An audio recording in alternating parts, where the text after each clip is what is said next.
Ang araw. Pero sa kabila ng lahat, magandang gabi pa rin po sa inyo.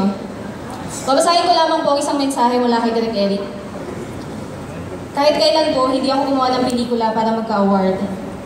At kung may mga reklamo man ako sa MMFF, hindi yan tungkol sa pag-disqualify nyo sa Honor Thy Father from the Best Picture category. Naglabas na ng statement ng producer namin na si Don Monteverde. Sangayon ako sa mga sinabi niya doon. Mas malalim kesa dyan ang disappointment ko sa MMFF.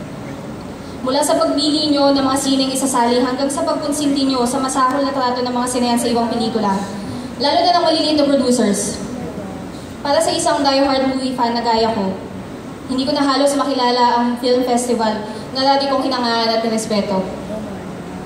Maraming salamat po sa libreng publicity at higit sa lahat, sa pagbukas ng pinto para pag-usapan na sa wakas ng filmmakers, pati ng moviegoers ang mga hinagat nilang pagbabago para sa MMFF. Sa lahat naman ng Pilipinong hindi pa rin nagsasawang manood ng mga gawa namin dito, salamat po sa inyo. You deserve better. Kaya tulungan niyo naman ho kami. Demand for better films. Demand for more choices in the cinemas.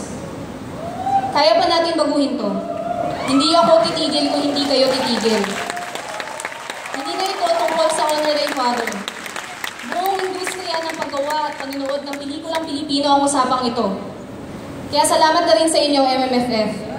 Binuhay niyo ang pag-asa ko para sa pagbabago. Inaalay namin ni Michiko ang award na to para sa pelikulang Pilipino.